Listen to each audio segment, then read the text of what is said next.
Good morning, everybody, and welcome to the January 12th, 2024 Economic Development and Housing Subcommittee. And before we actually get started, I notice we have a lot of young guests in the audience. And what we'll do is we'll ask the camera to kind of pan around and see all of them so they can kind of wave to the audience and you guys be famous and be on TV and you run the city. There you go. Go ahead and wave. Thank you. You guys, thank you very much for being here, and we will go ahead and get started. I'd like to call this meeting to order. Welcome to the January 12th, 2024 Economic Development and Housing Subcommittee. I'll begin by introducing City Attorney David Lavelle. David, please explain your role, if you could, please. Good morning, Mr. Chair, members of the subcommittee. Thank you. During citizen comment, members of the public may address the subcommittee for up to 3 minutes on issues of interest or concern to them. The Arizona Open Meeting Law permits the subcommittee members to listen to comments, but prohibits members from discussing or acting on the members presented. Members of the public may speak for up to 2 minutes to comment on agenda items to be discussed. Comments must be related to the agenda item and the action being considered by the subcommittee. The subcommittee and staff cannot discuss or comment on matters related to pending investigations, claims, or litigation. Additionally, any member of the public who appears before the subcommittee in their capacity as a lobbyist must, as required by Phoenix City Code, disclose this fact before addressing the subcommittee. The City Code requires speakers to present their comments in a respectful and courteous manner. Profane language, threats, or personal attacks on members of the public, council members, or staff are not allowed. A person who violates these rules will lose their opportunity to continue to speak. Thank you. Thank you, David. I would now like to introduce our interpreter, Carmen Cota, who will provide a brief announcement. Welcome, Carmen. Good morning. Thank you. My name is Carmen Cota. I will be providing Spanish interpretation for our Spanish-speaking audience. Please give me a moment to introduce myself to them. Buenos días, soy Carmen Cota. Les voy a servir de intérprete esta mañana.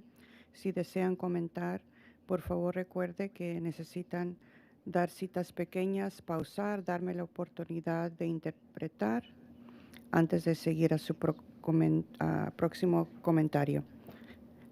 Gracias. Thank you, Mr. Chair. Thank you, Carmen. Okay, we'll start the subcommittee meeting with a call to the public. And I see we have two speakers, or three folks now. The first one, I believe it's Evelyn Castillo. Evelyn, do you hear us okay? Oh, she's here. I'm sorry. Public.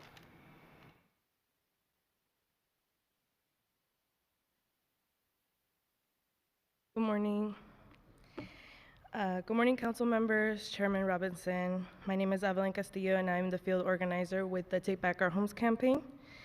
I've been organizing here in Phoenix for the past 4 or 5 years, and it's extremely heartbreaking to see the lack of protections for people facing evictions and funds going into housing here in Arizona. We had over 30 community members ready to join in person and online to continue fighting for a study for a right to counsel program and emphasize the impact it would have on our families. But you already know their stories, you've heard them, and are well aware of why housing is crucial, especially today.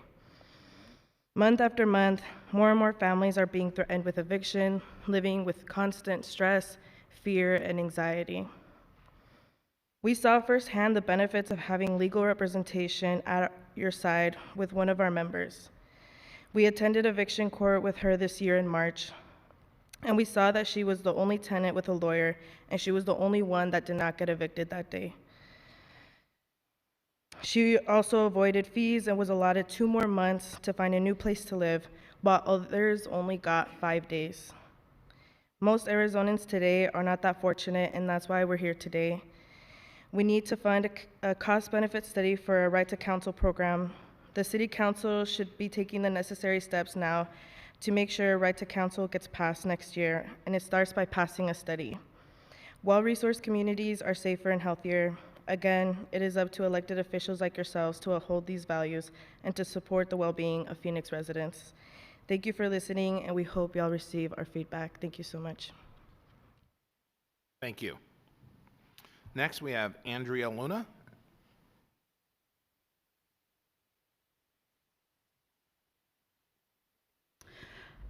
Hello, Chairman Robinson and members of the subcommittee. I'm Andrea, representing the Take Back Our Homes campaign, a group advocating for the rights of renters in our community. Our organization has been actively engaged in conversations with council members and attending council meetings to highlight the urgent need for a right to counsel program for renters facing eviction. The issue of securing legal representation for individuals navigating eviction proceedings in Phoenix is of paramount importance. We acknowledge the massive efforts of the Tenant Eviction Assistance Project led by CLS, and we also recognize its limitations in providing access to legal counsel for renters. While it serves as a valuable resource, education, brief counsel, and representation for some, its reach and impact will be significantly enhanced through increased investment and expansion. Drawing inspiration from successful and similar models in other cities such as Tucson, Arizona, and Cleveland, Ohio, we see compelling evidence of the transformative potential of a comprehensive right to counsel initiative.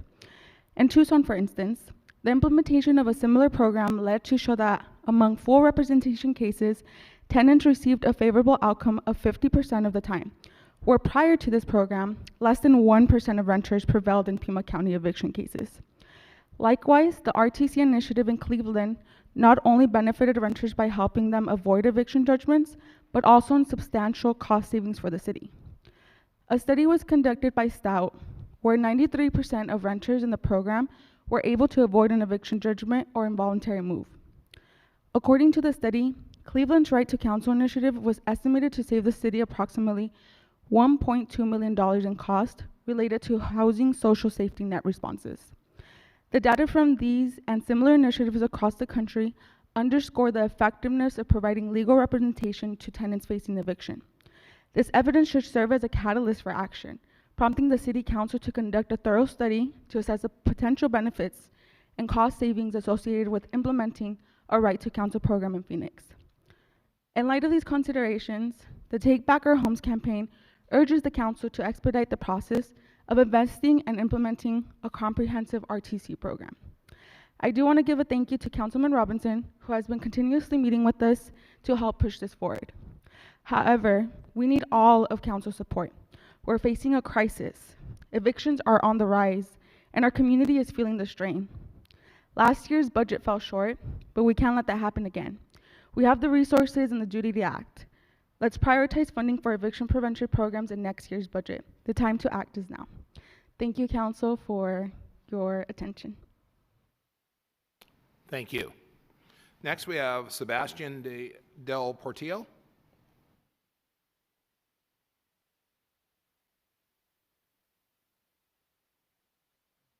Hi, good morning. Hello, members of the subcommittee. As you know, my name is Sebastian Del Portillo. I'm the campaign manager with the Take Back Our Homes campaign. For all of you in the audience, this is an active campaign fighting for housing justice issues in the city of Phoenix. We've been in constant conversations with our members, community advocates, and organizations all year to move a right to counsel program in these chambers. They all have shown up here with overwhelming support for a right to counsel ordinance in eviction proceedings. They've shown up here in support for a right to counsel ordinance in eviction proceedings. From the reports we saw and that we've shared with the city, funding for legal defense was the single most asked for area in the budget process this budget cycle. That's because this is both a morally correct and economically beneficial solution to evictions, which we can implement right now. There's nothing stopping us from doing this program. We have had conversations with most of councils, and folks resoundingly agree that this solution is one that you all support, which is great. Evidence from other cities is clear, as my colleague went over, and we reviewed it with you all time and time over. Providing legal counsel will prevent suffering, and it will lead to healthier and more stable communities. We are excited that the city of Phoenix, at the direction of Councilmember Robinson, thank you, Councilmember, will be looking for funds to sponsor a cost-benefit analysis to examine the potential economic impacts of a right to counsel ordinance. Investing in this ordinance would save taxpayer money by reducing the need for expensive emergency interventions, and the study will help illustrate to all of council how this would really look for our city. In Dallas, a similar study showed that with a $1 million investment, they saved approximately $40 million in emergency services. Our campaign and the council seem to be in agreement that the solution is worth pursuing, and I'm here to urge you all to do this as quickly as you're able to. The city processes are slow, and the people of Phoenix cannot afford to see yet another fiscal year next year without seeing aggressive measures taken to slow down evictions in the city. Now, it's Bring Your Kids to Work Day, as I saw, and it's beautiful, and kids are one of the unseen victims of evictions. And it is really sad that a lot of folks and a lot of kids have to go through extreme destabilization growing up. So I just want that to hang heavy with you today as all these kids are running around. Our members were pretty disappointed this year with the array of allotments, and to them it's clear that we can fund a program of this nature and that we do need to see it happen during next year's budget cycle. So, you know, we're seeing a lot of growth and development in the city. The size of the investments coming into Phoenix are massive, and those investments in the city should be matched with the protection for the people that live here. Thank you. Thank you very much. I think that was the extent of our registered speakers. All right, item number 1 is approval of the Economic Development and Housing Subcommittee minutes from May 8th, 2024. Do I have a motion? Move to approve. I have a motion and a second. All those in favor say aye. Aye. Chair votes aye. Carries unanimously. Thank you for that. Next, we move to our consent agenda. It's items 2 through 7. Are there any questions for staff on any of these items from any of the members on the committee? Seeing none, do I have a motion for items 2 through 7? I'll move 2 through 7. We have a motion and a second. All those in favor say aye. Aye. Chair votes aye. Passes unanimously. Thank you very much. Now move to items 8 through 10 are for information only. Do any of my colleagues have any comments or questions on either items 8, 9, or 10?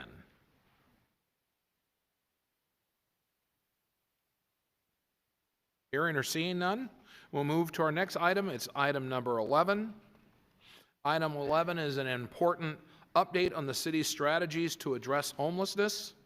We will welcome to the table Deputy City Manager Gina Montez, Homeless Solutions Director Rachel Milne, Housing Director Titus Matthew, and Neighborhood Services Director Spencer Self to the table. You guys all welcome. Thank you very much. And Gina, I will go ahead and turn it over to you. Good morning, Chairman Robinson, members of the subcommittee. My colleagues and I are here today to update you on the strategies to address homelessness plan, and I'm pleased to report that we've made significant progress on all of the strategies to this point, and we've done that with your support, the support of the entire council. Thankfully, we've had the ARPA dollars, and we've had some very strong partnerships with our nonprofit partners, and also I want to acknowledge our strategies to address homelessness task force. We have 2 of the members of that committee in the audience, Sheila Harris and Bill Moreland, who are key members of that committee, and I don't know if there are any other members. I didn't see any, but, and so I want to acknowledge all of those partners, and also want to say that we've made a lot of progress. We have a lot to go. We're not here to take a victory lap, but we do want to acknowledge that with the addition of various shelter options, with really strong outreach and a strong team internally, we've really been able to move the needle and feel really, really good about where we are. We continue to need strong partnerships, even more from the state, from Maricopa County, from the federal government, to really help those most in need and help us move those people out of their homelessness into housing. With that, I want to turn it over to Rachel Milne, our Director of the Office of Homeless Solutions. Good morning, Chairman Robinson, members of the subcommittee. The Strategies to Address Homelessness Plan was drafted in June of 2020, adopted by the City Council in October of the same year, and in early 2021, the task force was created to prioritize and make recommendations for City Council. In January of 2022, the recommendations were finalized and implementation began. We are grateful for the volunteer task force members who spent many months meeting and working together to draft recommendations and have continued to meet periodically so that the city can update them on our progress. And as Deputy City Manager Montez said, many of them are in the audience today, so thank you so much for your work. Before we get started into the status of the plan, I'd like to take a minute to update the subcommittee on the newly released point-in-time count data. The Maricopa Association of Governments released this data last month, which demonstrates the number of people known to be in shelter and in unsheltered situations counted via volunteers on January 23rd of this year. The data shows that compared to last year, across the county, we saw a large increase in the number of people in a sheltered situation and a decrease in the number of people in unsheltered situations. In total, we saw a slight decrease in the number of people counted this year. The Phoenix-specific data similarly shows a large increase in the number of people in shelter on the day of the pit count, which is a testament to the investments in shelter the city has made over the last 2 years with your support. The point-in-time count is not the most reliable way to measure the number of people experiencing homelessness in a community. However, it is an important historical data set. The Homeless Management Information System, or HMIS, is a better way to get a true picture of the number of people who are homeless in a community. The latest quarterly data from HMIS, published by Maricopa Association of Governments, shows 8,854 single adults in our system and an additional 3,618 people that are part of a family unit with minor children, for a total of 12,472 unduplicated people served in our region's homelessness system in a 3-month period. The MAG data also provides an unduplicated total number of people that have been served active in HMIS in the last year. This count is comprehensive of individuals and families contacted via outreach teams, engaging in emergency shelter systems, participating in a housing program such as transitional, rapid rehousing, or permanent supportive housing. A total of 31,071 people were served in our system in the last year. The task force recommendations were generally in 4 categories: outreach, shelter, housing, and neighborhoods. My colleagues and I will go over our progress in each of these categories in detail. In the outreach and resources category, the task force recommended that the city coordinate criminal justice diversion programs, develop enhanced community outreach practices, cross-train other workforce as homeless outreach teams, identify encampment hotspots throughout the city, establish a data dashboard to increase transparency to the public, identify new methods to connect families experiencing homelessness with services, and increase outreach teams and intensive engagement to encampments. I'm happy to say the city has implemented all of these recommendations, and I'd like to highlight a few of the significant accomplishments. The city's establishment of the community court in January of this year was a true interdepartmental collaboration. The Phoenix Municipal Court, Public Defender and Prosecutor's Offices, Office of Homeless Solutions, and Community Bridges operate the City of Phoenix Community Court, which is a transformative justice initiative committed to creating long-term solutions for people experiencing homelessness. The Phoenix Community Court works to connect people with supportive services, specifically tailored to their individual needs, to help them resolve their legal issues and end their homelessness. Another highlight of the progress made in the outreach category is the improvement made in the Sunny Slope neighborhood, one of the city's previous encampment hotspots. The city worked closely with St. Vincent de Paul to close the Sunny Slope Dining Hall, which had been requested by the neighbors for several years. St. Vincent de Paul made the decision to close this walk-up dining hall and focus their efforts on homeless services that provide comprehensive and holistic interventions. As the dining hall closed, we worked with St. Vincent de Paul to provide outreach, shelter, and services to individuals who frequented that dining hall. The team placed over 270 people from that neighborhood into shelter and other services. This has made a significant impact in the surrounding community. St. Vincent de Paul is continuing its mission to provide nourishment to individuals in need and is the food service provider for many of the new shelters that we've brought on board in the last 2 years and some that are coming on board this year. As you are aware, the city spent a great deal of effort addressing the encampment around the Key campus last year.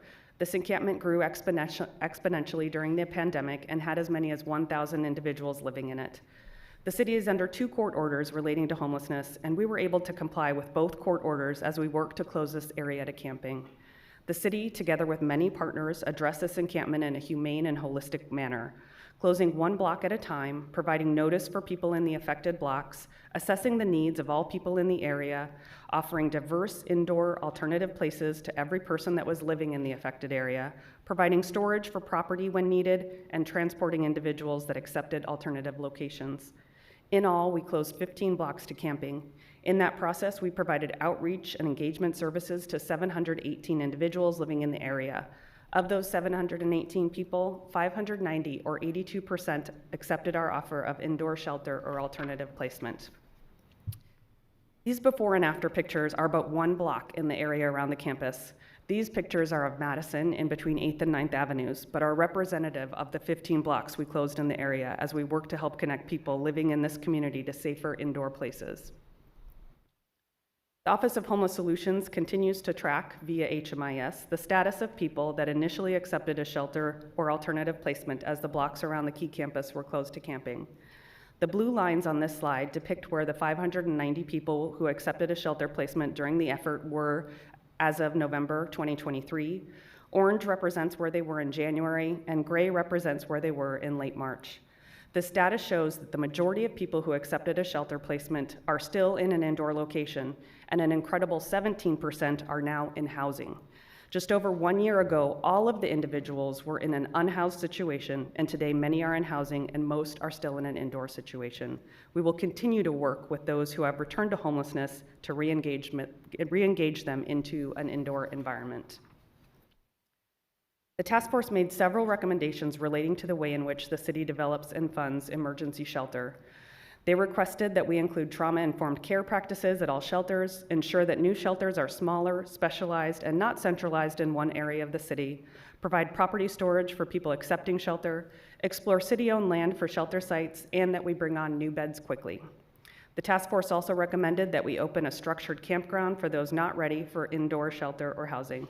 I'm pleased to say that the city has implemented or is in the process of implementing all of these recommendations in full. I'll now highlight some of the significant progress we have made in creating and improving shelter in our community in the last 2 years.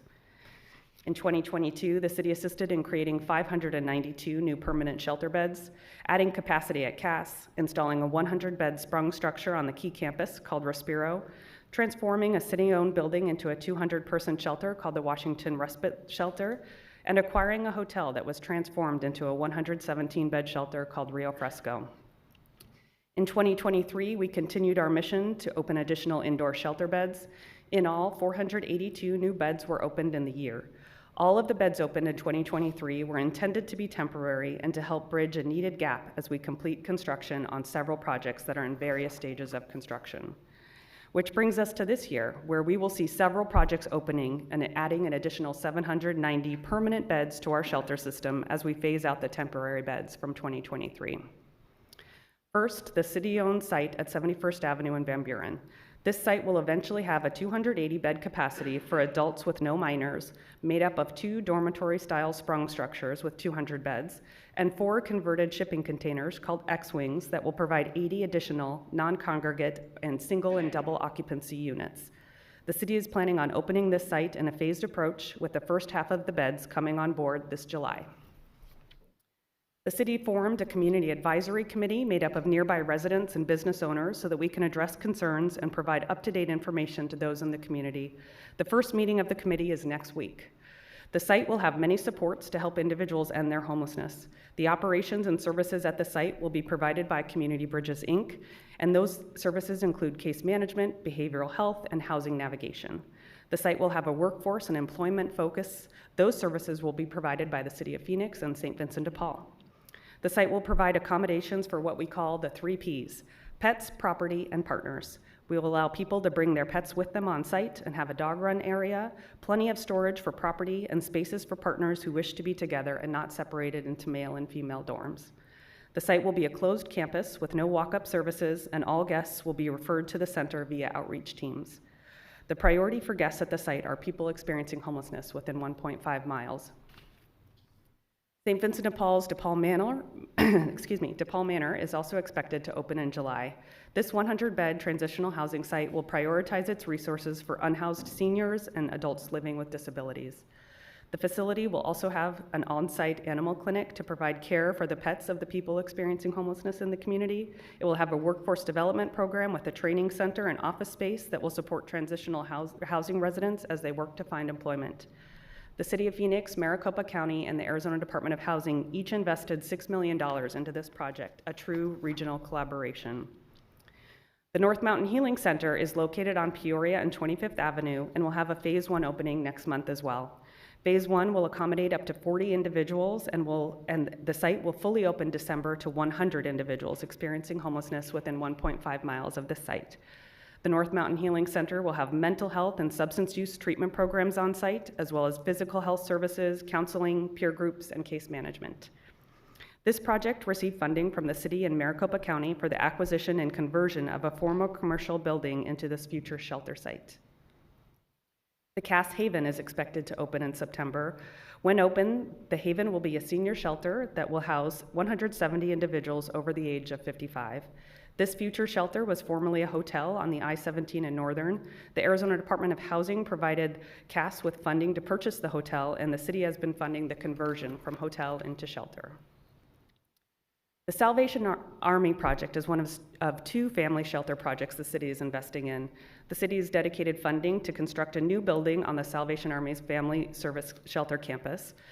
The building will add 12 new units and 60 new family beds to the campus, and the new building is expected to open in 2025. And finally, the city is investing in UMOM's Family Shelter campus, the largest family shelter in Arizona. The city is helping UMOM rehabilitate an underutilized office building into 20 new shelter units, creating 60 beds for families. This project is underway and expected to be complete by the end of this year. In addition to the city's massive investment in shelter, other jurisdictions have also been investing in the region's shelter system, recognizing that there is a need for indoor shelters with intense support services throughout the county.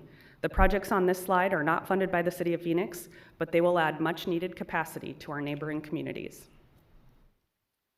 One of the task force recommendations was to create a structured campground, and in November of 2023, the city opened its safe outdoor space at 1537 West Jackson.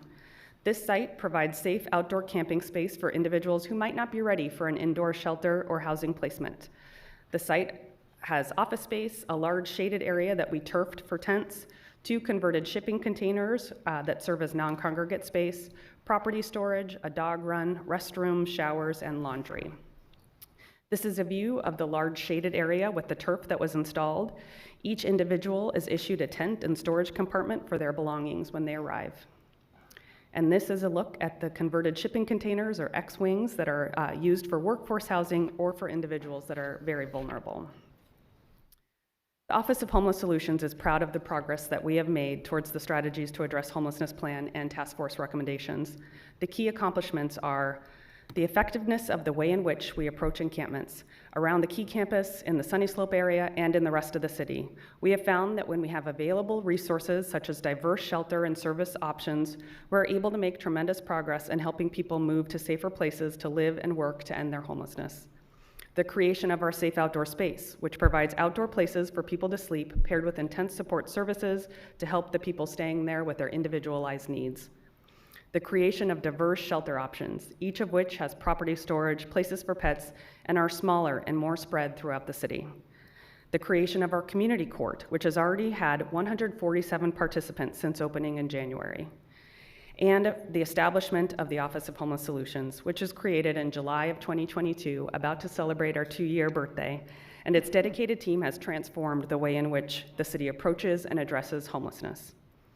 I've spoken to you today about our progress in the areas of outreach and shelter, which are essential services when helping people with their homelessness. But ultimately, homelessness ends when an individual or family is housed. So I will now pass it on to Director Titus Matthew to provide updates on the parts of the plan that focus on permanent housing. Thank you, Director Milne. Chairman Robinson and members of the subcommittee, the task force recommended several strategies to address the need for affordable housing, which included a review of the Housing Phoenix Plan approved by Council in 2020. Based on this review, several of the policy initiatives that helped with housing included within the plan were prioritized. One item was the redevelopment of city-owned land for affordable and mixed-income housing associated with the Housing Phoenix Plan. At the end of 2022, the first request for proposals, RFP, was released for the Helen Drake Senior Center site. In June 2023, City Council approved a recommendation for the award to develop 80 affordable senior housing units. The site has since been rezoned to allow for the planned project, and the development team is working on next steps. 3 additional RFP opportunities have been released. 2 parcels in the Triangle neighborhood located west of 7th Avenue and south of Roosevelt, 10 parcels in Sunny Slope and Village Center neighborhoods, as well as 21 parcels at Central and Columbus in the Midtown area. Due diligence for additional RFP releases for properties on the council approval list are underway.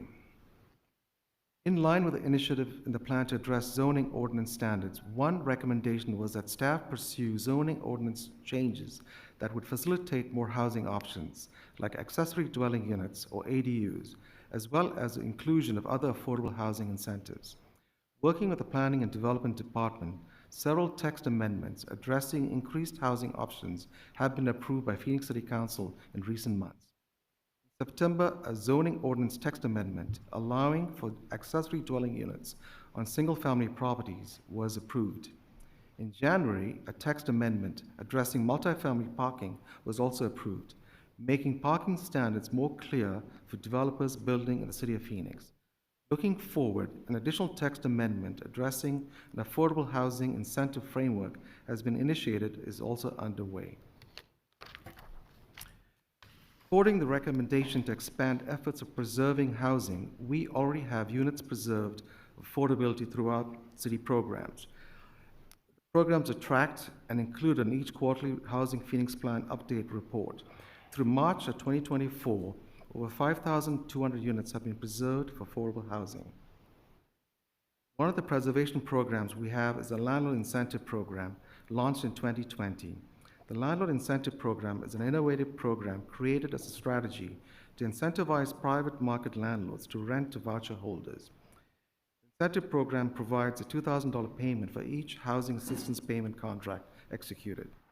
A total of $7.8 million funding has been provided for this program through the CARES Act and ARPA funding. Through April 2024, more than 4,500 incentive payments have been made, and over 900 new landlords are now participating in the Housing Choice Voucher program. Based on the amount of incentives we have made thus far, we project to disperse all remaining funds this summer. In November, the General Obligation Bond or GEO Bond program was passed by the Phoenix voters. The Housing Department was awarded $33 million to assist in rehabbing and preserving existing housing department facilities and multifamily complexes. Additionally, in September 2023, the city opened the pre-application for the Section 8 Housing Choice Voucher Program waitlist for a 15-day period after a 7-year closure and received over 43,000 pre-applications. The pre-application and program documents were available in 8 languages, alternative formats, and pre-applications were accepted online, in person, and via email, fax, and mail. In alignment with the task force recommendation to increase the project-based vouchers in Phoenix, the department released a request for proposals for project-based vouchers on January 30th, 2024, resulting in award recommendations for 3 new construction projects. Permanent supportive housing continues to be a priority area. Staff continues to look for supplemental funding for supportive services, as well as research and implement best practice models for existing permanent supportive housing. On April 6, 2023, the Equal Opportunity Department began enforcing Chapter 18 of the City Code.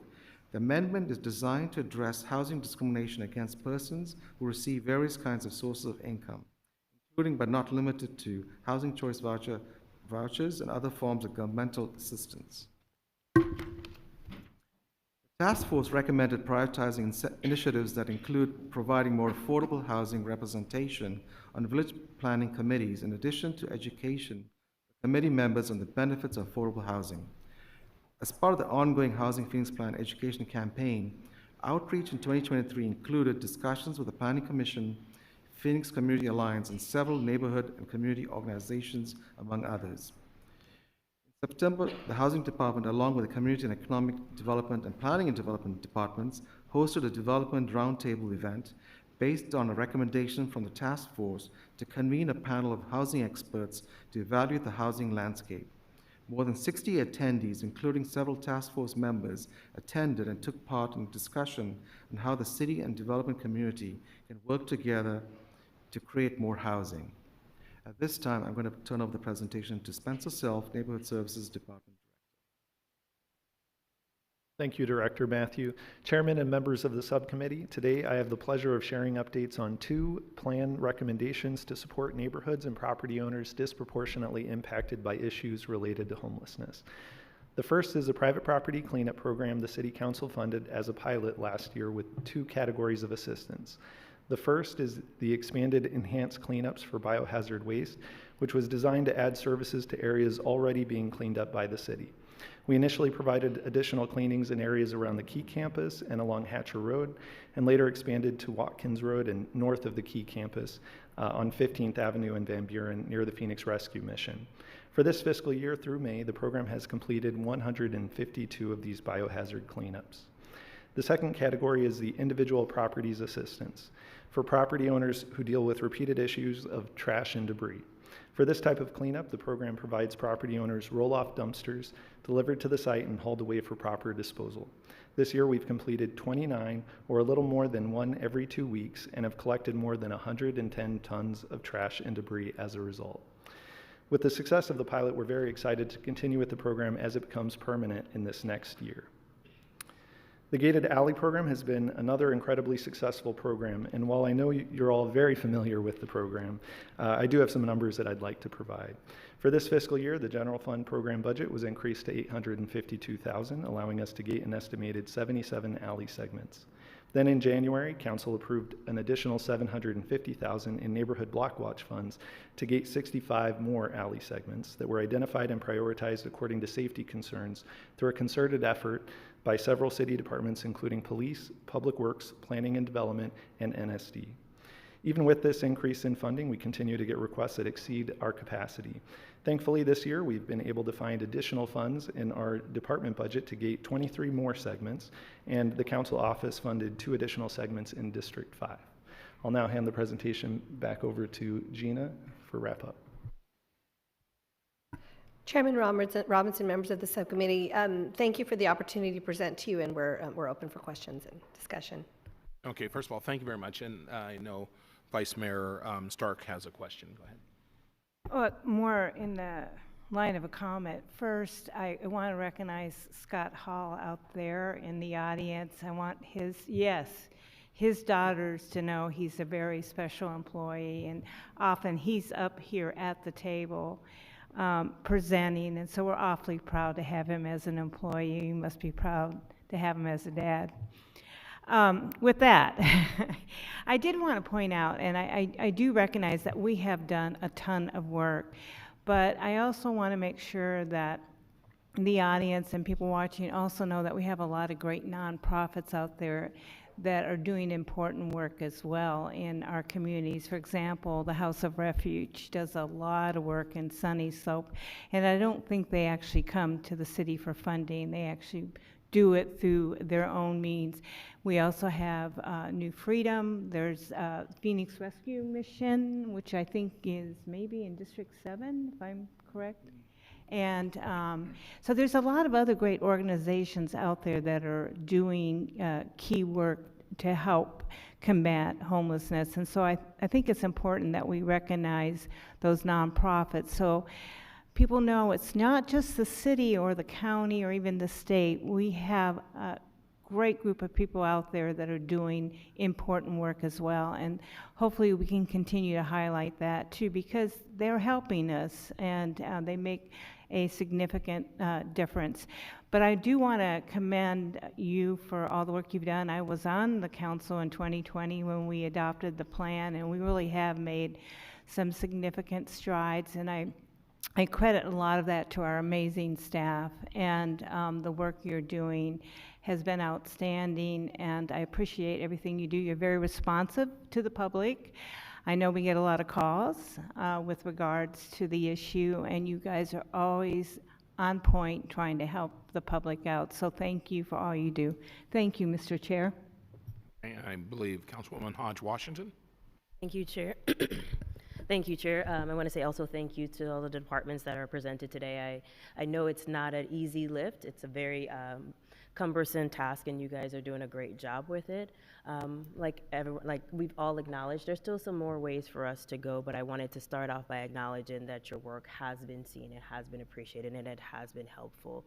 I wish I could say I don't get as much call like Vice Mayor says, but my office still continues to get calls in a variety of ways, including assistance for those that are facing evictions, those that are dealing with encampments in their area. So we continue to get those calls. I just had a couple of questions I thought might be helpful for us to educate and kind of help the community, the public, understand certain things. One of the things that you identified in the report was identifying the hot spots, and I guess I wanted to talk a little bit about what happens when a hotspot is identified. Are they treated differently than other encampments? And just to help members of my community understand that would be helpful. Chairman Robinson, members of the subcommittee. So hotspots are really generated by Phoenix CARES cases. So when we have a plethora of CARES cases on one specific address or one area, we not only address them as they come in, but then we begin to proactively go out and address them. So that's really the difference between just a typical CARES case and what we would consider a hotspot. We're proactively going out and engaging with individuals if they're there to connect them with services and address that encampment. If I can, because I have a few hotspots, I would say in my district, and one of the criticisms that I do receive is that they don't feel like they've called in and they don't feel like they've gotten further information, and I don't know how we can supplement the information sharing with them. I know you can't give specifics about individual cases that you're dealing with, but I think it would be helpful for the community to understand what's going on, to know that they're still on it, and it helps them be a little bit more patient with us on that. So that would be one of my recommendations on possibly making sure that that information is shared with those reporters. Because for example, at our 602 day, we had individuals ask us about a specific hotspot not too far from that location. And they said, I've reported it, and I haven't heard anything further. And I know what's going on, but I think it's also helpful that the reporters know what's going on as well. The other question that I had was regarding, and I'm going to jump around just because my questions, the way they're written down. One of the comments or questions I have is regarding the outreach and following outside, the encampment outside of the Keys campus. The statistics were helpful for me. I'm very data driven to help me understand and to help the community understand specifically what has happened to those individuals that we have been in contact with. There is, I think I've mentioned this before, there is somewhat of a misconception that once the city dispersed those individuals from the area outside of the campus, that they went into a number of other neighborhoods.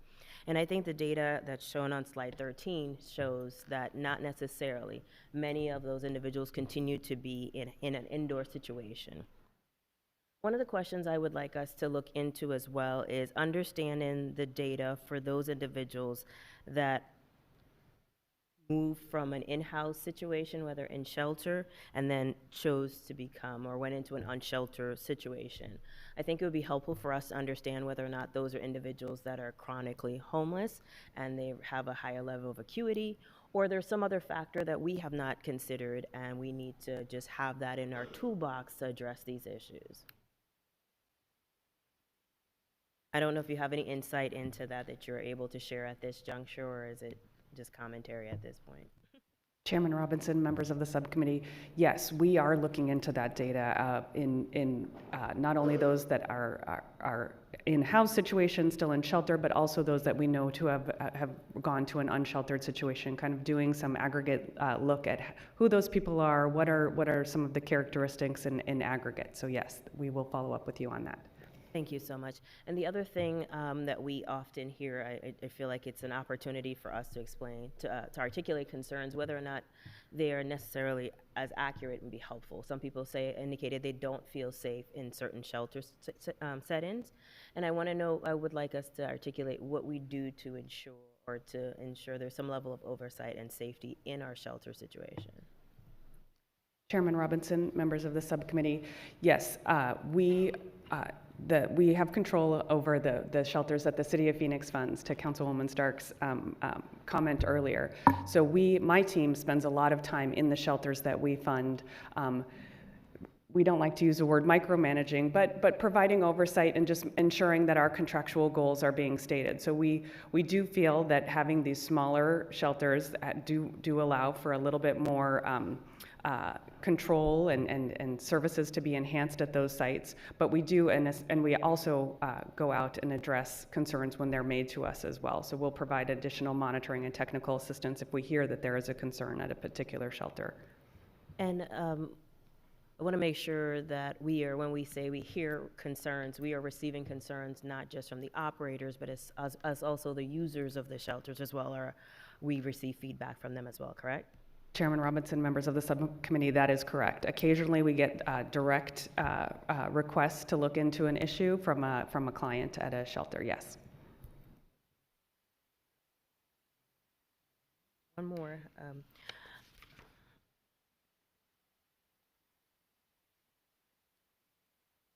My last question is more so of for the entire group. We talked a lot about the progress that was made, and I don't want to dismiss the progress that has been made. I really think we are making the right strides. I think it might be helpful next steps to help articulate where are the areas that are still pending, that still need to be executed, and what are the hindrances for anything that we have not accomplished, because I think that helps us develop a better plan and identifying the steps necessary to move forward. For example, Director Matthew, with respect to one of the statistics that it blew my mind was how many people applied for our waiting list for the voucher system. It is clearly a need that we see in our community, and I realize that some of the hindrances or the barriers on that come from our allocations from Congress, and how could we better advocate to increase the number of vouchers that are provided to us here.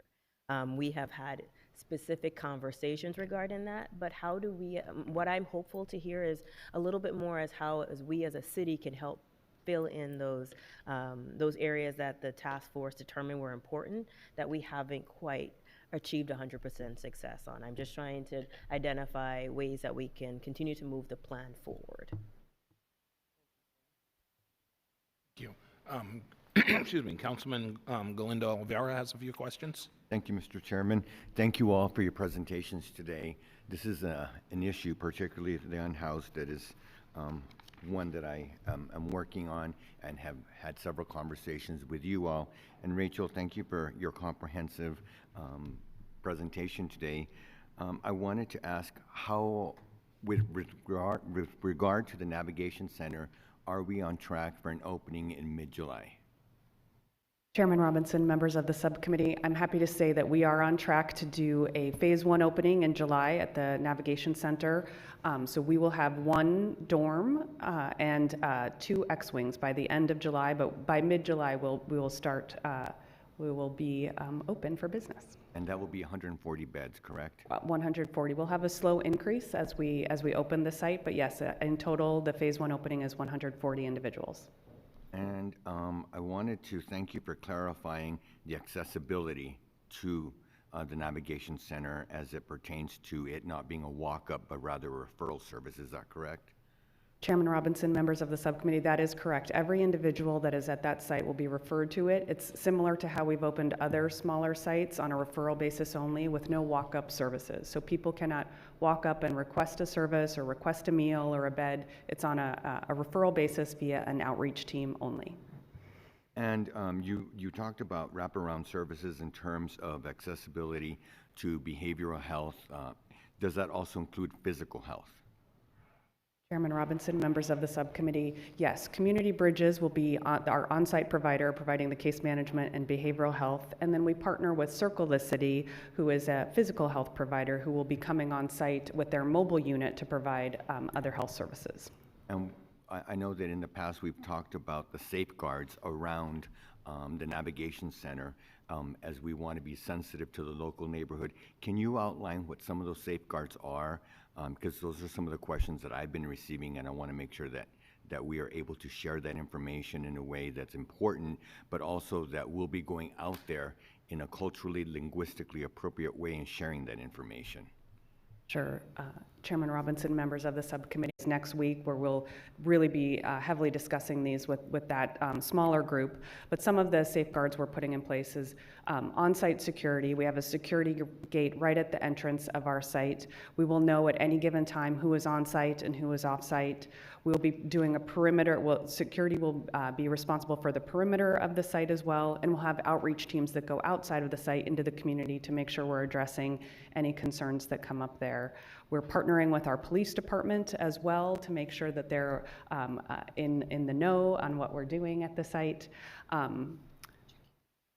Yes, and so that gate at the front will be checking people in and out as they go, again, so that we'll know who's on site and who's not on site.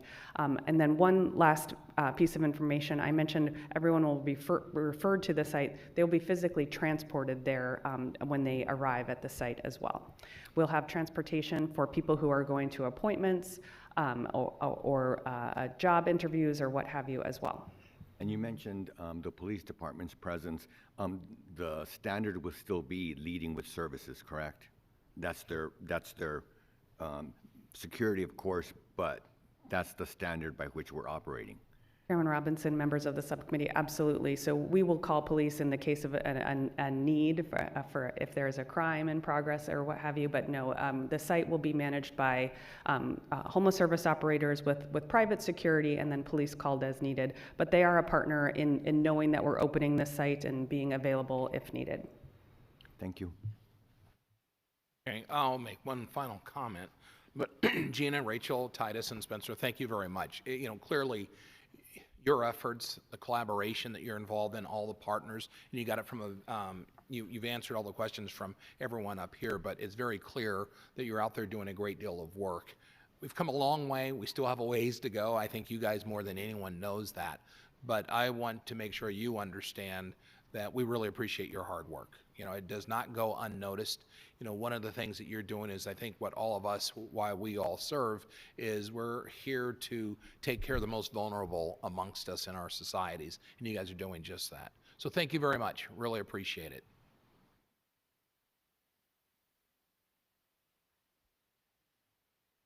Next, we move to item number 12, and we'll welcome Community and Economic Development Director Chris Mackey and Deputy Director Zandon Keating to the table.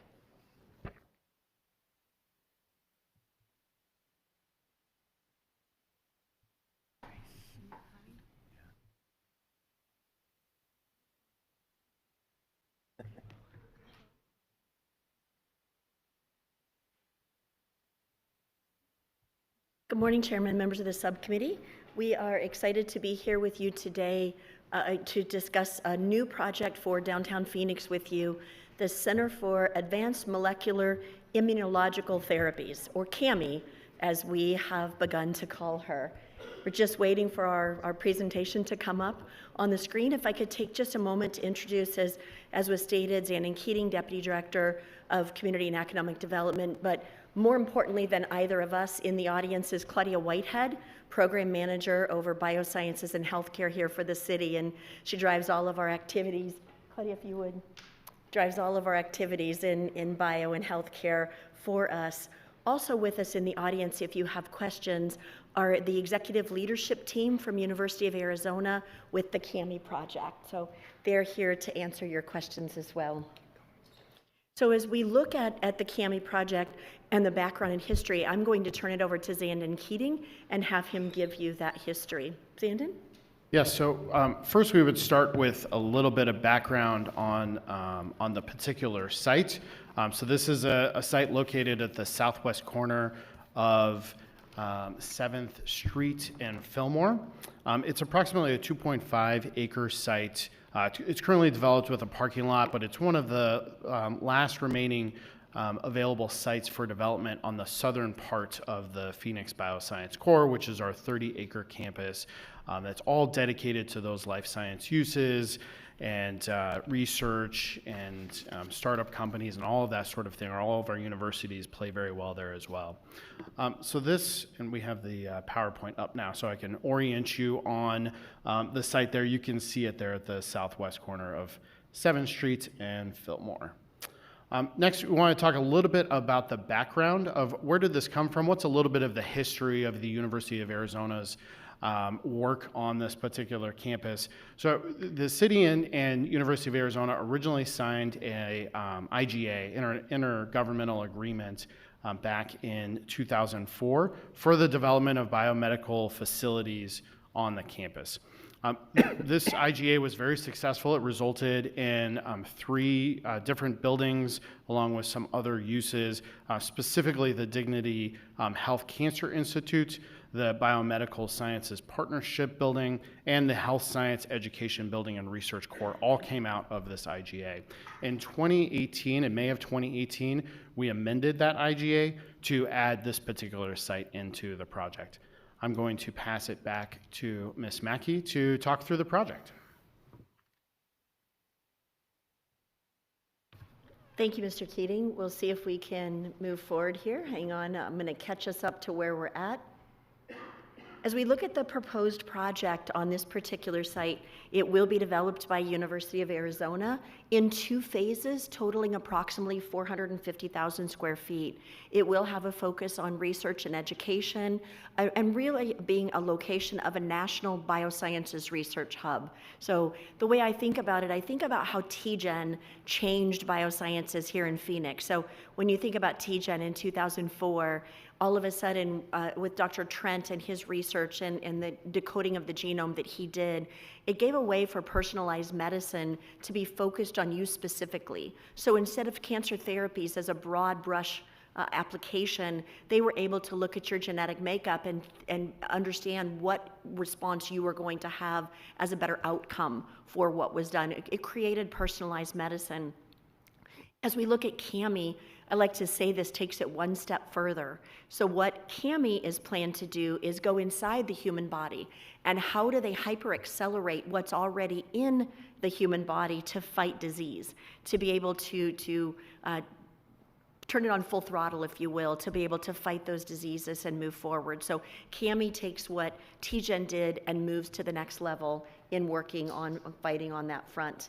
As you look at Cami itself, first phase is approximately 200,000 square feet with an estimated 500 jobs within the building. The first phase will have a capital investment of $290 million on the site. I would now ask for the video to be played. That is here. This is actually a really cool video, so you'll have to let us geek out. As we're going into the campus here, we're moving to the south so that you can see the entry into the campus of Cami. One of the items that came out of the early community work that we did on the master planning of the biosciences campus is they felt the biosciences campus really turned its back on the community. They didn't feel welcome in and invited in. And I truly want to applaud University of Arizona and their Architect Smith group. I think you would agree with me, as did the community. Councilman Hodge Washington's staff attends the community meetings with us. The community is just over the moon for how excited they are about the engagement and being able to move forward and feeling very, very welcome into the project. As we look at the proposed business terms with the University of Arizona and modification to the intergovernmental agreement, they would receive permits within 36 months. Now that's a standard deal term for us. We do give plenty of time in case something happens in the economy, but they do plan to break ground before the end of this year. The ground lease would be for a 30-year period, which is typical with our university partners here in downtown Phoenix. Our per square foot Rent currently with our universities is $1.85, but what we're asking in this particular item, Cami did submit for our bond program, and Arizona State University had its medical school in the bond program. Cami came in just a little bit late, so we are working with them should we move forward with a bond program in the later 20s, in 28 or 29. But staff is recommending on this particular site an abatement of the rent on this site to the Biosciences Fund for our project to help finance the project and get it moving forward. As with all of our other university properties, they do transfer at the end of the term to the university so they can continue their great work there. The properties were acquired for this purchase originally. When we look at additional business terms on parking, they will, adjacent to the first phase will be phase 2, where in the future there will be a public-private partnership. In the interest of sustainability, we would ask that on phase 2 that a surface parking lot be built. We did this for Wexford Science and Technologies before they're ready to really understand a parking garage model so they don't overbuild in a parking garage. We would ask to surface park for the first years of the Cami building. It will be made available to the public after hours, so events in Roosevelt Row, as we have our First Fridays art walks, as we have farmers markets, it is available for that. The city's contribution that staff is recommending for this subcommittee's consideration is at the completion of construction, we would invest $1.5 million out of the Downtown Reinvestment Fund. That is important to note. It is already in our budget. It is not part of the city's general fund, but is instead paid for by the rents of the properties that we own or lease in downtown Phoenix. And then beginning in the term of fiscal year 2029, we would provide $1.5 million for a 10-year period of time. So at the completion of the term, we would have $16.5 million plus the land lease that we have that we are abating invested in our project. This is not unlike the other projects that we've done with Arizona State University. We made a similar investment in the law school, we made a similar investment in the Thunderbird program, and a similar investment in the Health Solutions campus up along Mayo. Chairman, members of the subcommittee, staff does respectfully request you move forward for this full council's consideration, the modifications that we've identified for the IGA. And with that, we're happy to take any questions you might have. Okay, thank you very much. You know, I'll start with a comment, and I think some of my colleagues have either comments or questions to make. It's, Chris, you had mentioned this particular project takes us one step further in moving research to the next level. And clearly that's something, you know, and I'll paraphrase what the mayor is fond of saying, is known for saying that, you know, with all of this, and we're really grateful for these partnerships and these opportunities for the city, with all this, the road to the cure for cancer and other diseases is clearly going to go through Phoenix. And I think this is another perfect example of just that. These partnerships are wonderful, and, you know, we will all be better served by the success of these efforts. And with that, my colleagues have any questions? You do? Councilwoman Hodge Washington. Thank you so much, Chair. I just wanted to first say thank you to Director Mackey for presenting this. I also wanted to take an opportunity to say thank you to the leadership of Cami. As mentioned, it started off a little rough when it came to the engagement with the community and the design, and they returned to the community and they were able to come with a project that is very, the community is now more excited about. So I'm very happy for that, for those steps that were taken. It really meant a lot to us to make sure that the community felt like the Cami would be part of the neighborhood, not something that's just there to serve them as well. So I wanted to start off with that. I also wanted to say I had the opportunity to also attend Bio International last week with Chris and Xander and other members of the team, and Christine. Claudia, I'm sorry, to talk about some of the great innovation that's going on here in the city of Phoenix when it comes to biosciences. And I really think that Cami will be a great continued addition to what we are seeing.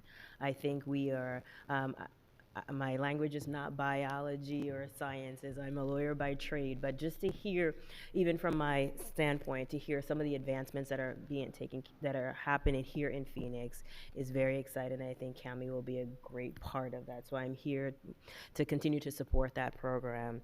And I just wanted to point out those two things, that it's doing great work, and I really am pleased with the community and the community involvement that they have.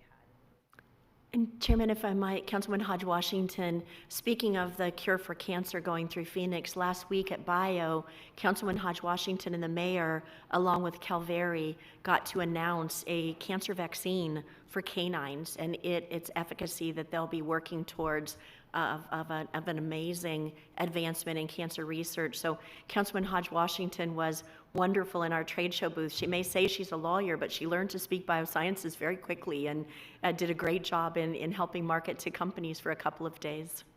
So polite, thank you. All right, and I note that we have one speaker, Elisa Lyons, only if needed. I know she speaks in support of the whole thing, so Elisa, thank you for that. I don't think it's necessary at this point. So with that, if there are no additional questions or comments, I'll ask if there is a motion. There's a motion and a second. All those in favor say aye. Aye. Chair votes aye. Carries unanimously. Thank you very much. Thank you, Chairman. Next, for item number 13, Chris Mackey is going to remain at the table and will be joined by Economic Development Program Manager Heather Rasmussen to discuss the former Firehouse located at 1130 North 1st Street near Hants Park. Chairman, thank you for allowing us to continue here today. This is a project that is near and dear to so many hearts. This is a project related to the old fire station that is on the south side of Hants Park.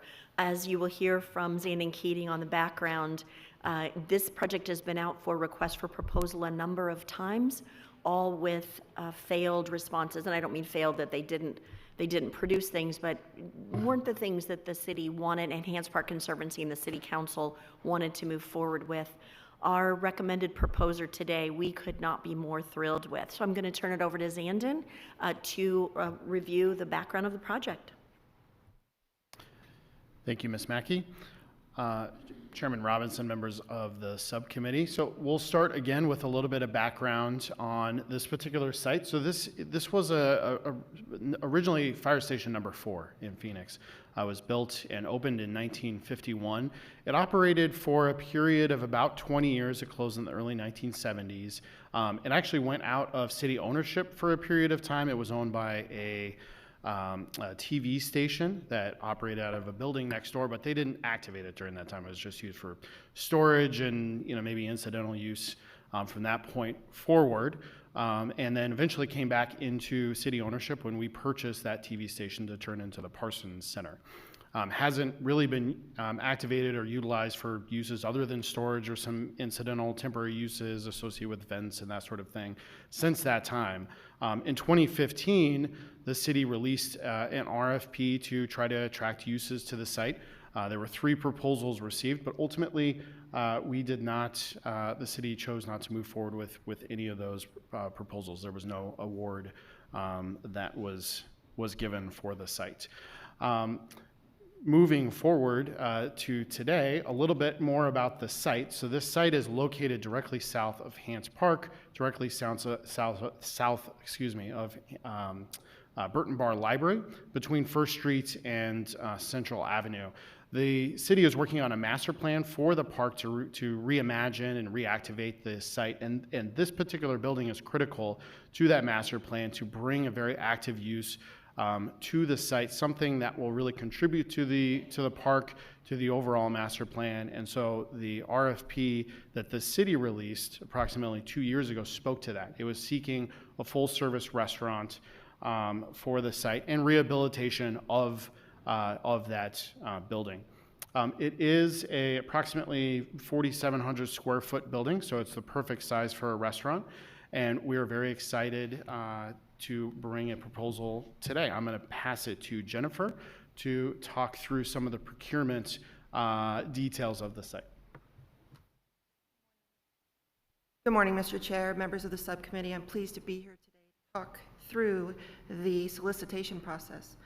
On July 19th, 2022, a request for proposal was issued, and it included the minimum qualifications you see on the slide. Notification of the solicitation was sent to over 800 contacts, including a combination of the city's vendor notification list, the department's development RFP notification list, and 58 local chambers of commerce and community organizations. Had we received multiple offers, we would have evaluated the proposals using our standard evaluation criteria. However, one proposal was received. The proposal was reviewed internally to ensure the proposer met the minimum qualifications. And now I'll hand it back to Heather to talk about the recommended proposer. Thank you, Jennifer. Good morning, Chairman Robinson and members of the subcommittee. The recommended proposer is Pool House Group, who is a local Phoenix company who currently operates 2 restaurant concepts. First was Gadzooks, who has multiple locations throughout the valley, and their original location is an adaptive reuse of an old gas station at 7th Street in Osborne. And they also operate and just recently opened the Green Woodpecker at Park Central. The proposed project is a full-service restaurant, which is going to be a new concept for Pool House, which will offer breakfast, lunch, and dinner. It will include indoor and outdoor dining space with direct access to the park, all while maintaining the building's historic eligibility. The property is owned by the Parks and Recreation Department, and the proposed lease terms were reviewed and approved by the Parks Board on May 23rd. Those lease terms include an annual lease rate of approximately $129,000 with a 3% annual escalator, and this was based on an appraised value of the property. The initial term is for 15 years with 3 5-year extension options. Use of 90% small business suppliers, and funding for reimbursement of core building infrastructure, which will bring the building up to gray shell, and that will be comparable to other landlord and tenant agreements. That funding for reimbursement will be comprised of construction sales tax and transaction privilege tax, which will be generated from the site, along with rent credits. Staff spent the month of March sharing the proposal with the community, presented the lease terms for the project to the Parks and Recreation Board in May, and we are here with you this morning for your consideration of the lease and the infrastructure agreement. With that, I'll hand it back to Ms. Mackey. Chairman, we are a couple of points of clarification for you as we look at this moving forward. The reason that we went to the Parks Board first, as you know, is the Parks Board does have purview and oversight over all of our parks, over all of their leases, and all of their functions and operations. So we did receive a unanimous approval at the Parks Board. On top of it, as Ms. Rasmussen spoke of, as you look at this particular building, it's not been occupied in quite a number of decades. We've not done improvements to the building. It has been there. We've used it for storage for quite a long period of time. So as any landlord would do, getting the shell of the building ready to go, the roof, the power, the plumbing, the types of things that are the functionality of the building are what staff is proposing to reimburse through the general fund portion of the TPT tax that the project does create. Pool boys would be responsible on their nickel for the tenant improvements that would turn it into a restaurant. So they won't see a reimbursement for that type of activity. It's simply for the structural improvements to make our building ready to occupy. And with that, Chairman, staff does recommend this committee move forward to the City Council approval for the terms that are identified with pool boys for the Hants Park Fire Station. With that, we're happy to take any questions. Okay, thank you very much for that. I know a couple of my colleagues have questions, but we also have one person on the line. Why don't we go ahead and get that one taken care of first? Rick Neymark, are you with us? I'm here. Can you hear me? Yes, we can, Rick. Go ahead. Thank you.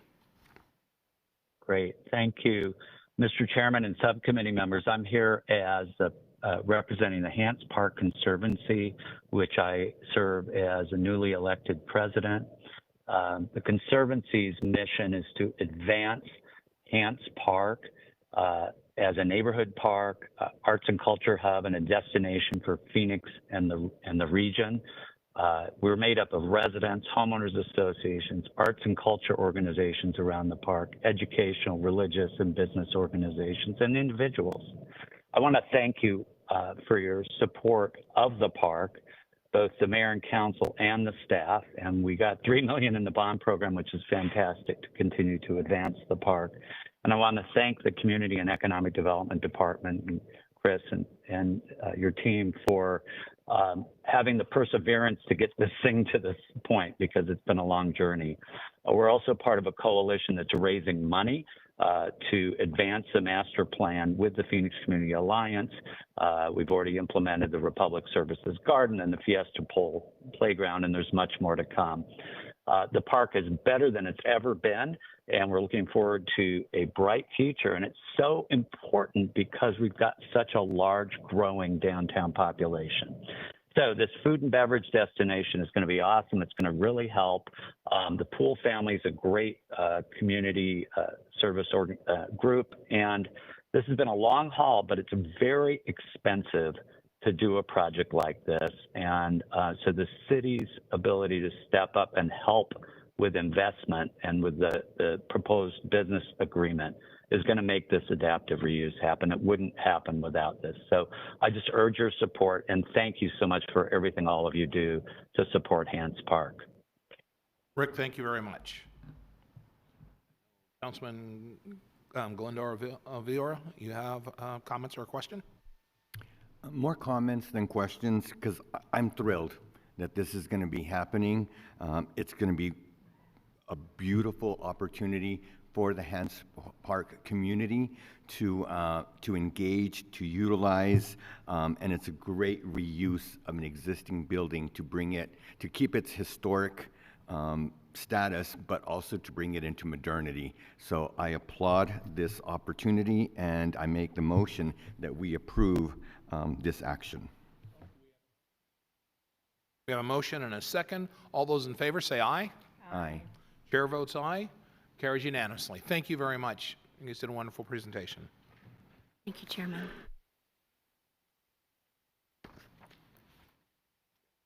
Item 14. Chris is going to stay with us. Community Economic Development Director Chris Mackey will continue, and who will be joined by Deputy Director Nathan Wright to discuss a development agreement at Estrella Drive and 51st Avenue.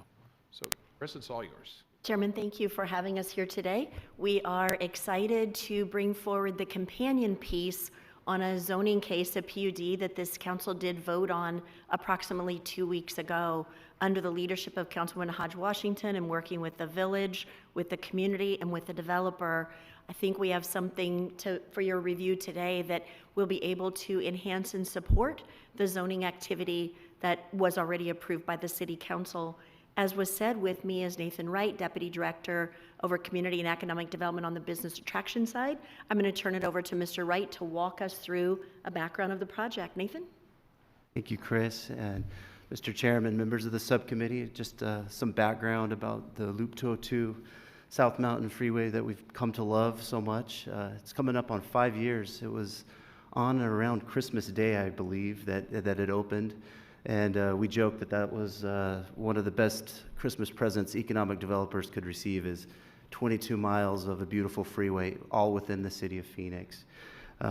Since that time, around that time, we officially named it our newest employment corridor, the South Mountain Technology Corridor.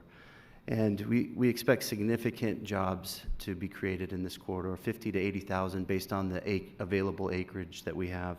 And we've seen significant interest. We've made progress.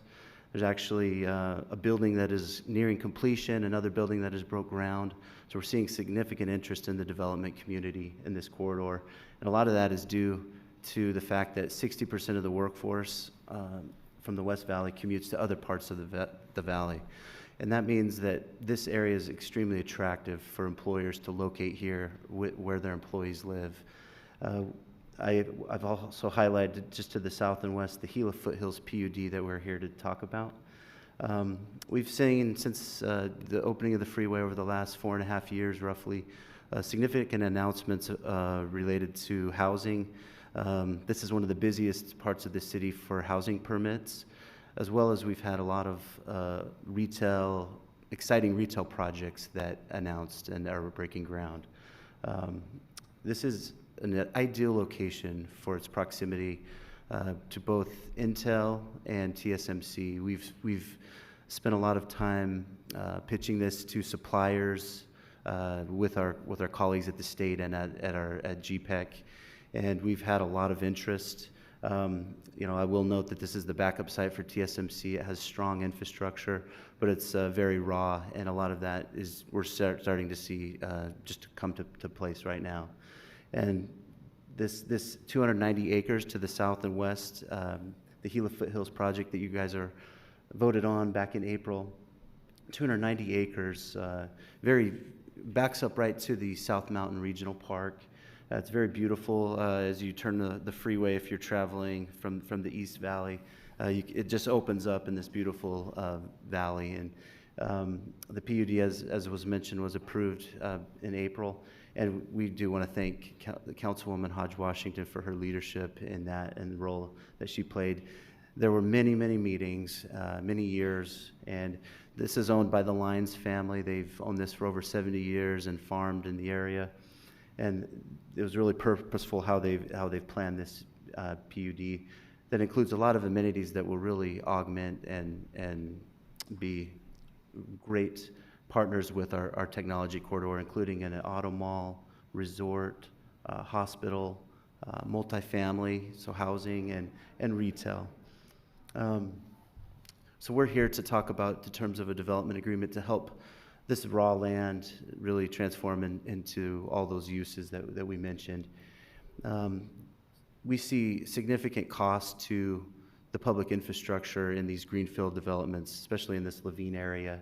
And several roads, public streets will be built, 47th and 51st Avenue, Estrella Drive, and Hila Foothills Parkway, as well as water and wastewater lines, in addition to public art, traffic signals, enhanced landscaping, and drainage. As mentioned before, the permits will be pulled within 30 months. That's one of our standard terms, as well as reserving a site for a future fire station in this area. It doesn't really qualify at the moment, but it definitely in the future as this area continues to build out. One of the other terms that they've agreed to is to deposit funds into an escrow for design of a South Mountain Park trailhead, which is very exciting. This is one of the best amenities in our city, and to have an access point there in Levine is very exciting, and a parking lot as well as the fire and police substation. And then upon notice of deposit of the funds or to construct the trailhead and parking lot. And with that, I'm going to turn the rest of the presentation over to Ms. Mackey. Thank you so much, Mr. Wright. As Mr. Wright was saying, as we look at this area is relatively green without infrastructure, when we typically work in an area, we'll see infrastructure costs anywhere between $3.50 and $4 a square foot. And I can't believe I'm saying that because I used to say 2 years ago I could tell you it was $1.50 a square foot, but the costs have gone up exponentially. In these greenfield areas, in areas where we haven't seen development, we can see them go as high as $20 a square foot. So it becomes, the cost of development becomes exponential. And so the development agreements that we can do with them as a city to really enhance the ability to create some of these corridors is critical. I think one of the other things that's important, that was important to the community, is this site does have a billboard opportunity that exists on it. The developer has volunteered to the community, so we'll capture it in our development agreement, that they will donate $500,000 on the installation of a billboard. That will be a deposit of $100,000 with the installation of the billboard, and then an additional $100,000 on the anniversary every subsequent year thereafter. The billboards do have to be installed in accordance with your approved PUD that exists today. That revenue will go to the City of Phoenix Parks Department to fund and operate and maintain a park in the Levine core. It is important to note that it has been agreed to by the community and by the Parks Department that has been identified as Olney Park, and that will be captured in the development agreement to help fund that important village core park in the future. When we look at the deal terms from the city, the Parks Department will lead the design and community work of the trailhead within 18 months of the execution of the development agreement. They will start the work with the community, our normal process that we go through, led by our Parks Department and our Parks Board. And then TPT reimbursement of the general fund portion of the sales tax that this project creates will go to reimburse the developer for all public infrastructure items, the trailhead and parking lot, and the potential fire station. It is important to note that upon execution of the development agreement, the fire department and the developer and economic development and planning will immediately identify the location of the fire station, and the development will put it in reserve. The reason I note that as such an important item is the response times from our fire department are dictated by best practices of our fire department. So we find it's very important that they not be left a remnant parcel of the lot for a fire station, but they identify that lot in the beginning where their response times will meet their guidance, and the developer has thoughtfully agreed to that item, and our fire team, our fire chief is thrilled with that. The term of our agreement would be for not more than 25 years or until the public infrastructure improvements are paid in full. Once the park is built and the fire station is built, the city will withhold from our annual revenue to the developer for reimbursement the funding of operation and maintenance of the park and trailhead and of the fire station. That revenue will be provided to our departments to be able to execute their operations. That will go on for a 10-year period of time or until the city moves it into its budget operation, whichever is shorter, either the 10 years or we move it into our budget and operations through the council-approved budgeting process. I think it is also important to note, I did miss one important item. This area is in an impact fee area, and there are other revenue sources that the city has already identified in council-approved plans that could assist in reimbursing the developer in a more expedient fashion and out of other sources other than our general fund sales tax. So at our planning department, our impact fee and streets department direction, there are impact fee funds that could be collected and reimbursed to the developer in a more expedient manner.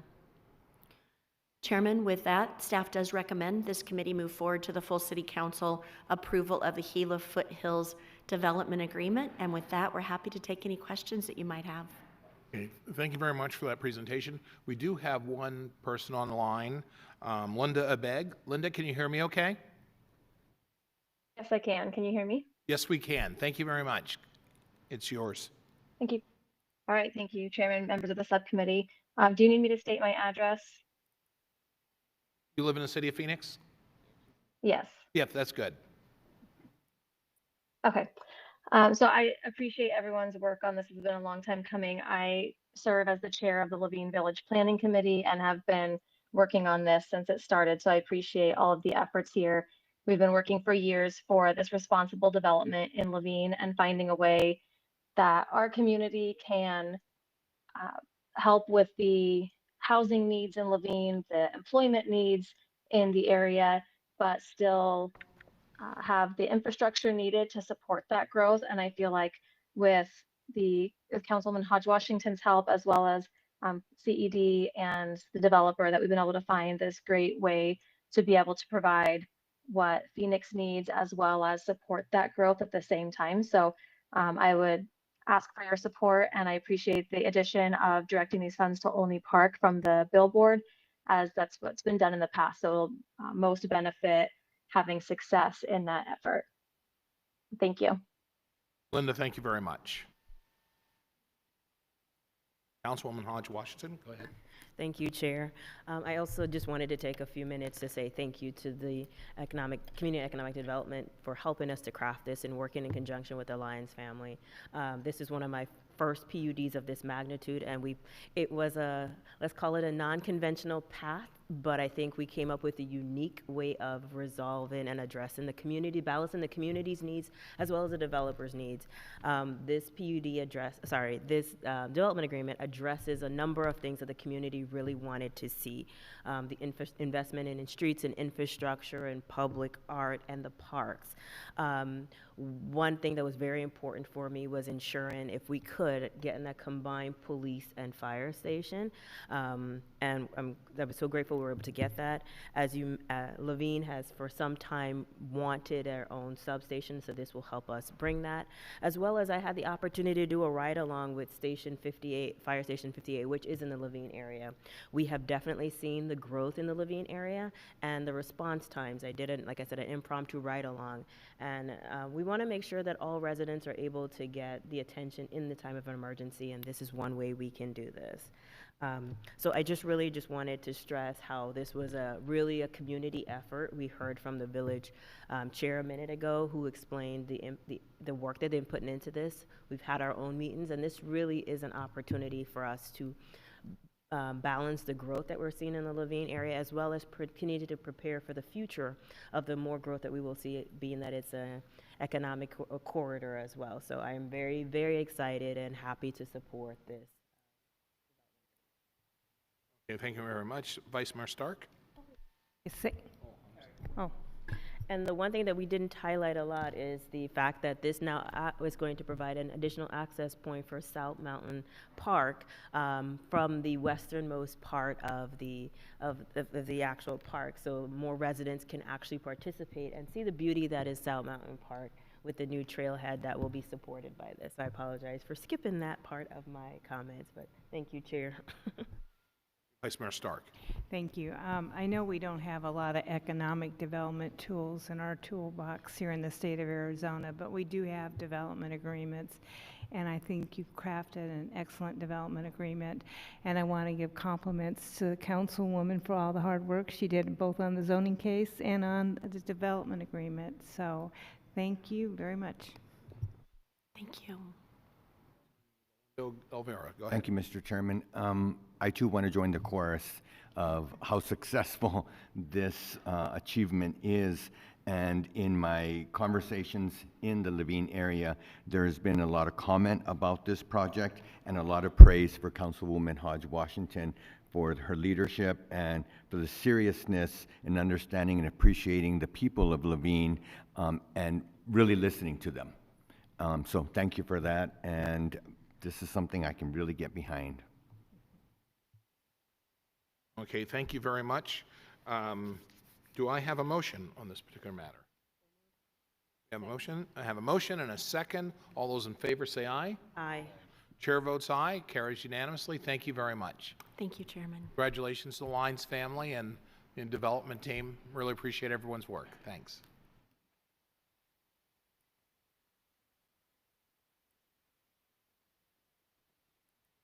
Our final item today is item number 15. This is an exciting item that discusses the formation of the Phoenix Sports and Events Commission. We'll welcome to the table Phoenix Convention Center Director Jerry Harper, along with Ron Price, President and CEO of Visit Phoenix, and Mike Hopper, Sports and Major Events Lead with Bloomberg and Associates. So.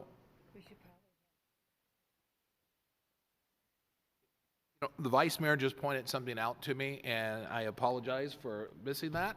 It's a good point. Director Harper, if you can identify your bosses that are in the audience. Thank you, Mr. Chair. You know, as it was alluded to earlier today, it is Bring Your Child to Work Day, and I'm excited to have my two boys, Jackson and Justice Harper, here in the audience. I'm very proud that they have made it all the way to the end of this meeting. They chose to come here to council chambers with me instead of staying at the convention center and decorating cupcakes with our pastry chef. So I promise that I'll make it up to them when we get back, and my 6-year-old is already wondering when we're going to have lunch. But thank you, Mr. Chair. Excited to be here this morning, and good morning, members of the subcommittee. We have, as it was mentioned before, an exciting proposal this morning, and joining me here at the table is Ron Price, President and CEO of Visit Phoenix, also known as the Greater Phoenix Convention and Visitors Bureau, and Mike Hopper, the Sports and Major Events Lead with Bloomberg and Associates. Bloomberg and Associates, the City of Phoenix has had an agreement with Bloomberg and Associates since 2022.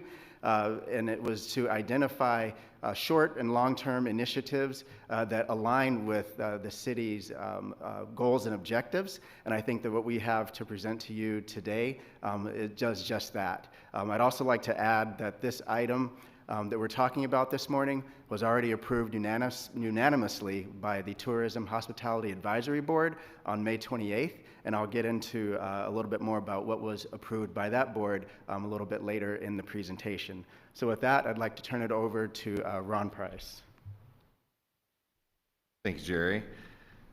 Chairman Robinson and members of the subcommittee, we're excited to be here today to talk about the prospect of creating or establishing the industry-leading Sports and Events Commission in partnership with the City of Phoenix. Now I'm going to hand it over to Mike. Sorry. Quick turn there. Chairman, members of the subcommittee, thank you for having me today. I'm happy to be here as an outside partner to the agency and to give you a little bit of background on the opportunity that sits in front of the subcommittee today.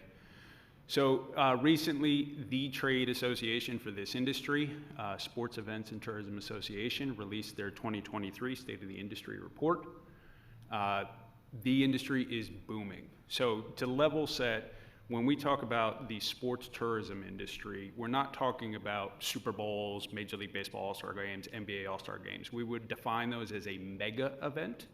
So this is the next tier down from that. These are big youth amateur sports tournaments. They're big hotel tourism drivers that are going to bring tens of thousands of participants and families into Phoenix to compete on these level of events.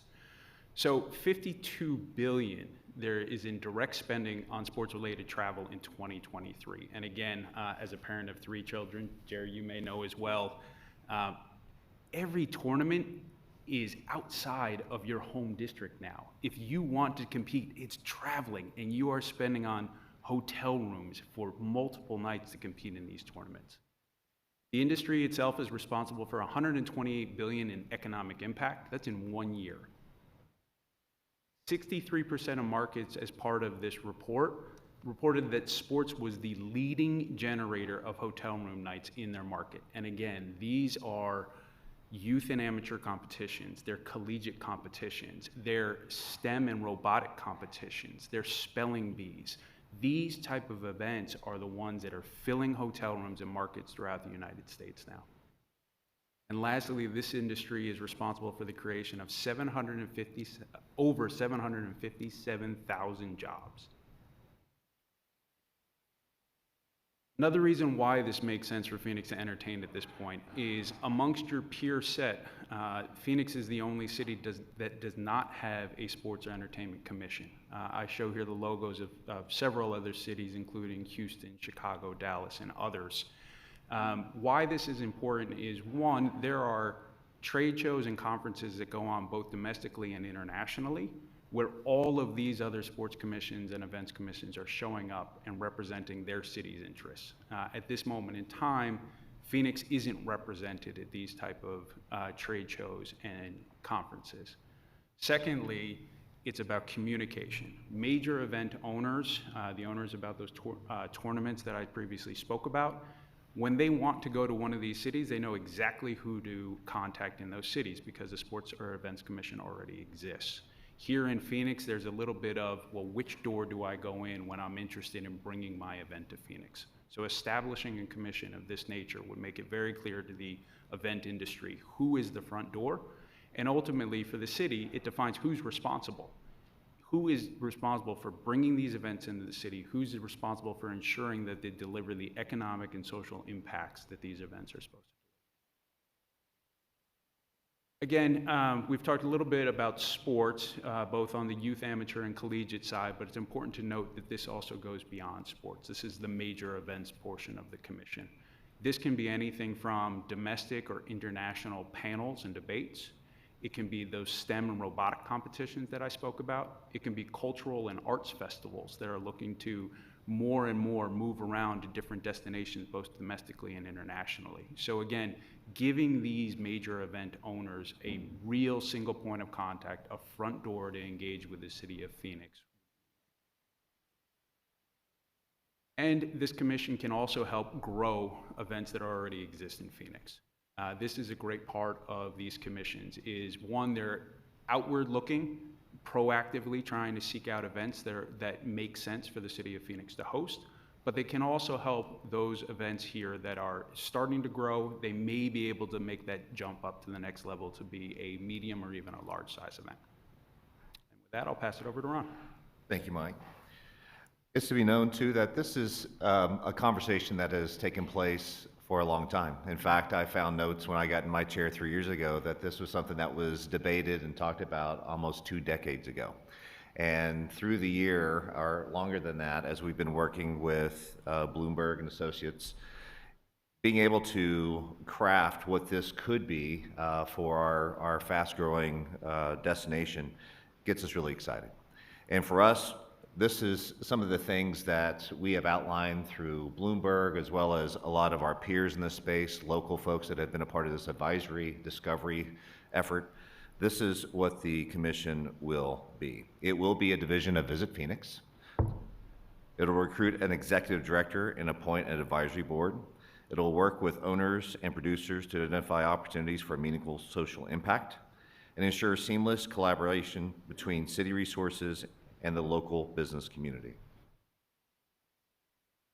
will represent Phoenix interests in negotiations with event owners and organizing committees. It will proactively recruit events that align with the stated goals in the city and the interests of residents, businesses, and organizations.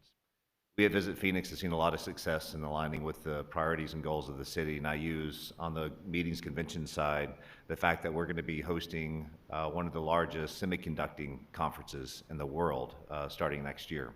That was just a collaboration of what are the things that are important to the city and what are the things that we can go after and bring in, that we become the destination for thought leaders in this space. That's exactly what we're looking to do on this side as well. The commission will prioritize events that take place during times of need for the tourism and hospitality industry, which is very important. As you know, we're already a very popular destination. And track and report on the Phoenix-specific economic and social impacts of major events. We get so tied up in talking about the economic impact of the Super Bowl. Sometimes we kind of gloss over some of the major leave-behinds. Well, we need to get better at that, and that's one of the things that this events commission will do. Think about the park that we put, or the basketball courts we put in Councilwoman Hodge Washington's district. Those are the things we want to get excited about in our community to know more about. The commission will seek to attract major events that deliver economic and social impact, opportunity for local artists, internships and mentoring, which is very important to us, and opportunities for our youth, and investments into Phoenix infrastructure.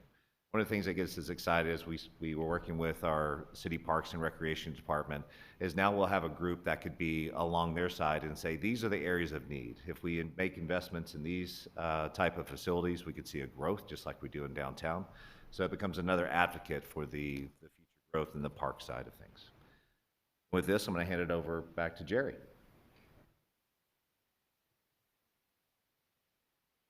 Okay, thank you, Ron.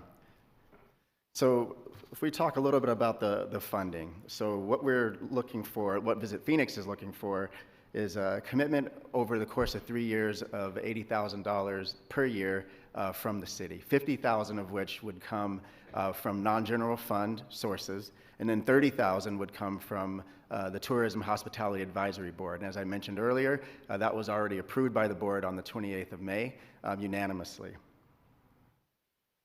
And so one of the things that Ron had mentioned before, at least as far as Visit Phoenix's commitment, is they will be providing the space for the executive director of this commission, as well as legal administrative services. And I need to back up a little bit and say that all of this right now is for a 3-year period. So we're looking at the 3 years with deliverables at the end of that 3-year period, in which we'll evaluate the success of this commission and determine its future from that point going forward. Visit Phoenix, in and of themselves, will be committing $250,000 over that 3 years for the operating budget of this commission. And as I stated before, just to reiterate, we are asking for another $80,000, with 50 of which would be coming from non-general funds and 30 from the Tourism Hospitality Advisory Board. So I mentioned a 3-year plan. So within the first 3 years, they will be establishing this commission. They'll be, Visit Phoenix will be looking to recruit the executive director of this commission. And then I think one of the most important things that will happen in that first year is gaining the support of the local stakeholders, because getting that support and that buy-in will really help to serve as a catalyst for the deliverables that we're going to be looking for this commission to supply to the city of Phoenix. In year 2, this executive director will be out publicly representing the city of Phoenix and this commission to identify those events that align with the city's goals and objectives, and not just the city's goals and objectives, but also the goals and objectives of those hospitality partners that will be directly impacted by those events that come into the valley, basically aligning availability with the opportunity from these other events. And then year 3 is when we'll be looking to, those are the deliverables that I was speaking about earlier. We're looking to host a minimum of 2 of these major events that Mike and Ron had described earlier, and then gaining the impact of those events both locally for the business community and the citizens of Phoenix as well. So with that, we are here before you this morning to ask for or request for the commitment of the $80,000 over the 3-year period for a total of $240,000 from city non-general funds, as well as the Tourism Hospitality Fund that have been previously approved. And with that, we'd be happy to answer any questions. Okay, thank you very much for that presentation. Let me check with my colleagues. Anybody have any questions? I'll start with Vice Mayor Stark. Thank you.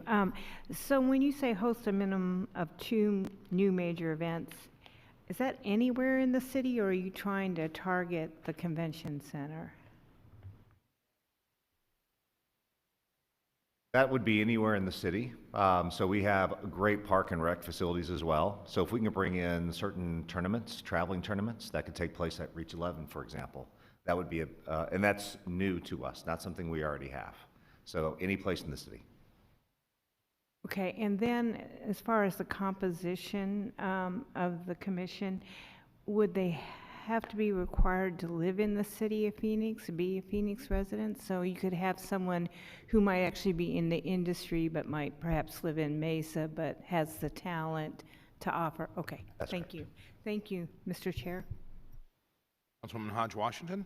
Chair. Actually, my question was, Vice Mayor started my question understanding the minimum of 2 new major events. I think the bar has been set pretty high for the city of Phoenix. We've done the Final Four. We've done a couple of things recently, and I just was curious as to any indicators as to what the metrics might be to determine what qualifies as a major event that.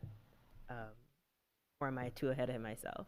No, that's a great question. As we talked about this too, we can get confused quickly around mega events, major events, and just an event. And so we have certain metrics that we put in place. For example, the number of hotel rooms utilized by an event. Typically in states that have mega events, they'll be listed in statute. That'll be like Final Four, that'll be Super Bowl, things that are of a certain caliber. These major events will work together with this advisory board to put a metric around how many room nights that would qualify this to be a major event. And so just like we do with our convention center downtown, what is a citywide versus an in-house piece of business, there's a lot of different metrics that we'll work with, and we'll get to a point where we'll be able to define that clearly.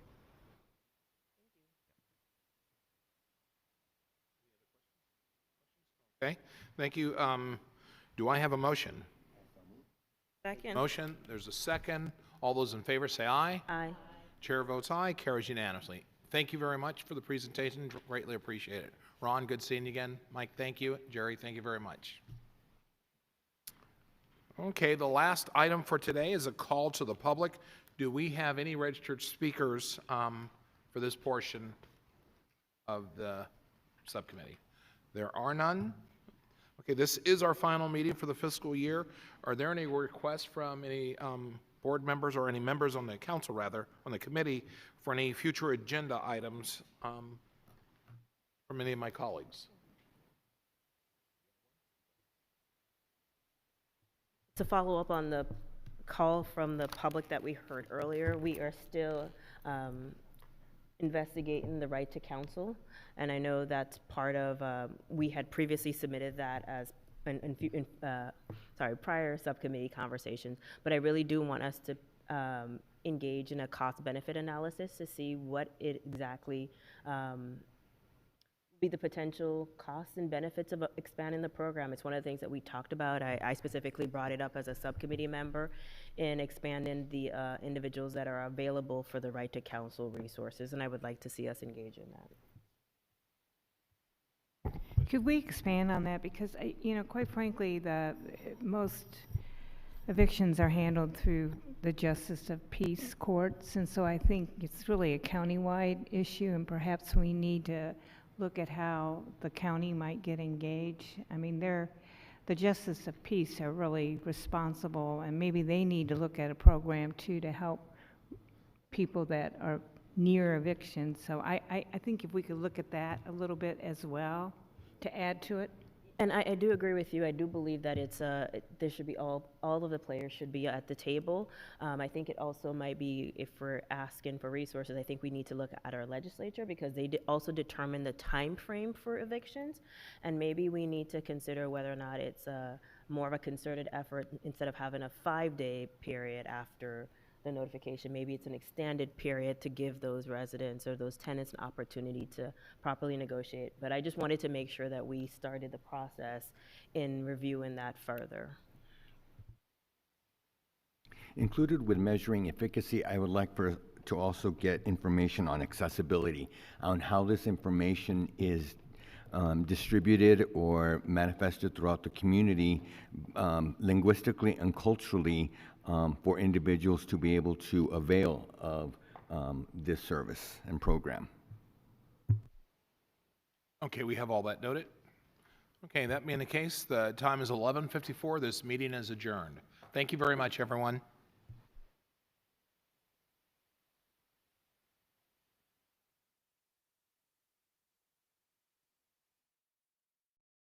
Is complete. Avoid overexertion and drink plenty of fluids to stay hydrated. Adopt a Highway program encourages recycling, so collect the recycling